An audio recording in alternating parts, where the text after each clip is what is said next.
Assalamualaikum warahmatullahi wabarakatuh. Saya adalah Indah Widari, NIM S 2019-2039 dari kelas S2. Akan menjelaskan materi tentang ruang lingkup perlindungan konsumen. Yang pertama, hak dan kewajiban. Dalam UU PK nomor 8 pada pasal 4 menjelaskan hak dan kewajiban, di mana haknya itu yang pertama, hak untuk mendapatkan keamanan terhadap suatu barang dan jasa. Jadi, konsumen itu berhak untuk mendapatkan keamanan dari suatu barang dan jasa yang telah ditawarkan kepadanya. Produk barang dan jasa itu tidak boleh membahayakan konsumen apabila dipergunakan dan dimanfaatkan, sehingga konsumen tidak akan dirugikan baik secara jasmani maupun secara rohani. Kemudian, hak yang kedua, hak untuk memilih atau kebebasan dalam memilih suatu barang dan jasa, agar konsumen itu mendapatkan barang dan jasa yang sesuai dengan yang diharapkan. Kemudian hak yang ketiga, hak untuk mendapatkan informasi. Jadi, hak untuk mendapatkan informasi mengenai kondisi barang.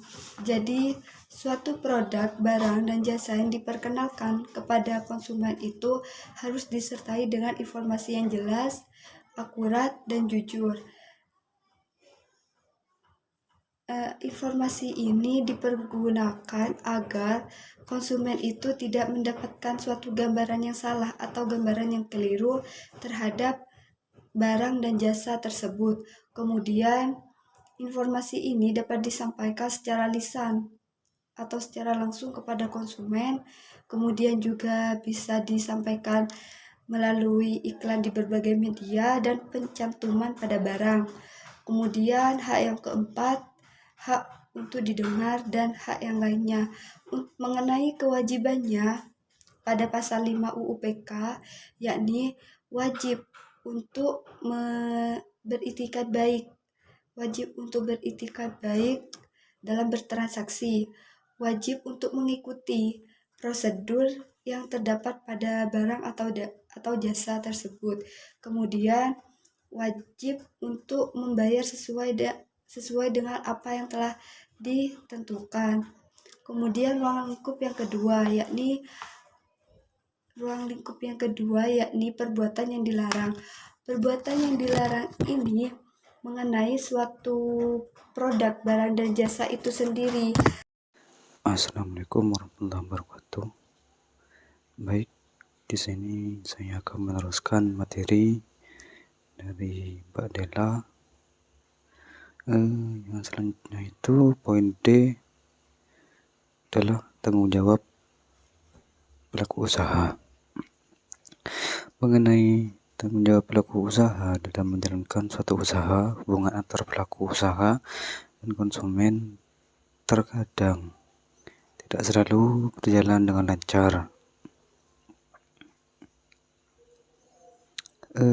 Tanpa suatu halangan yang membuat timbulnya suatu sengketa di antara keduanya, sehingga dalam pasal 19 UU PK menyatakan bahwa pelaku usaha harus bertanggung jawab memberikan ganti rugi atas kerusakan, pencemaran, serta kerugian konsumen yang diakibatkan dari mengonsumsi barang dan jasa yang dipergunakan.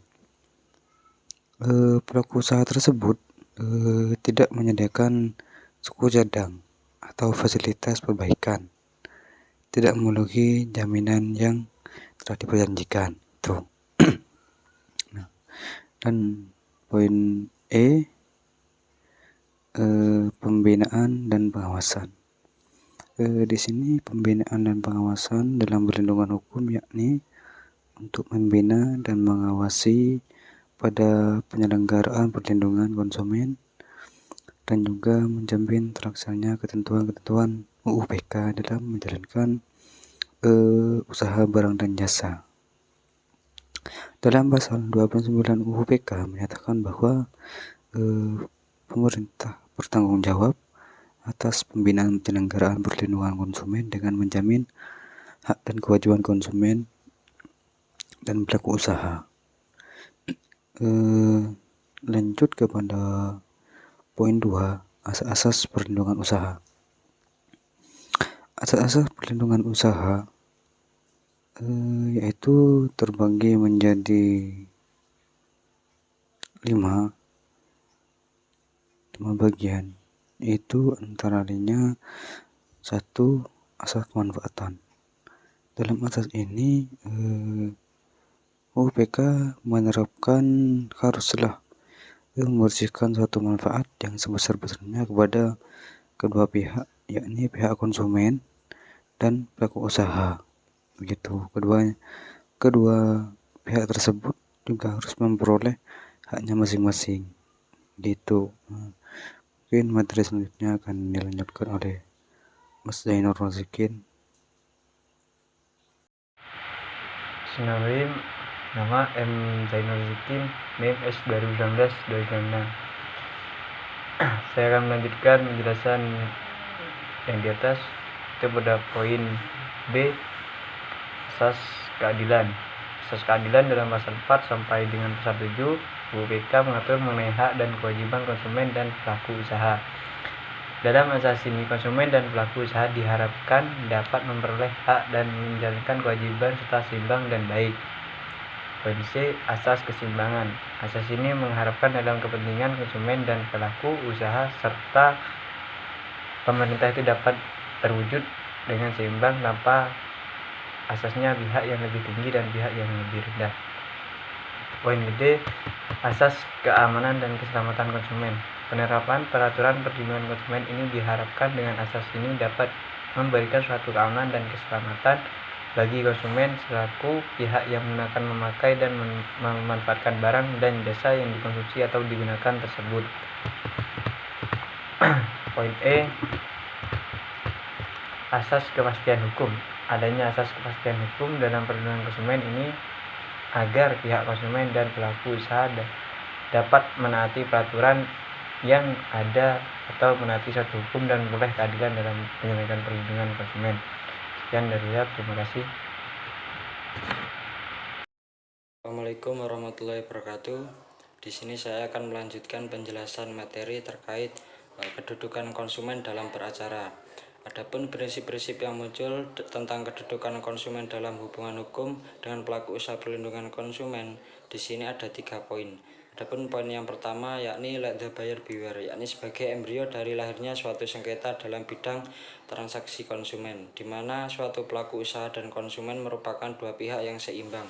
Akan tetapi dalam perkembangannya konsumen tidak dapat akses informasi yang sama terhadap suatu barang dan jasa yang dipergunakan. Alasan ketidakmampuan ini dikarenakan oleh keterbatasan pengetahuan konsumen, juga disebabkan oleh ketidakterbukaan pelaku usaha terhadap produk yang diperdagangkan. Jika suatu waktu konsumen mengalami kerugian, maka pelaku usaha dapat dengan ringan berdalih. Hal ini disebabkan karena kelalaian konsumen. Kemudian dengan adanya Undang-Undang Perlindungan Konsumen, kecenderungan tersebut mulai diarahkan sebaliknya, yakni menuju pada pelaku usaha yang perlu berhati-hati. Dan poin yang selanjutnya yakni The Duker Theory. Dalam doktrin ini menyebutkan bahwa pelaku usaha memiliki kewajiban untuk berhati-hati dalam memasyarakatkan atau menginformasikan produk, baik itu barang maupun jasa.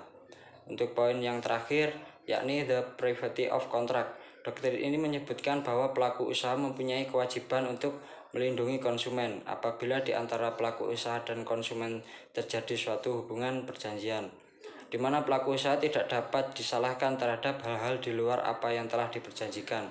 Artinya konsumen boleh menggugat berdasarkan one prestasi. Mungkin itu saja yang bisa saya sampaikan, kurang lebihnya saya mohon maaf.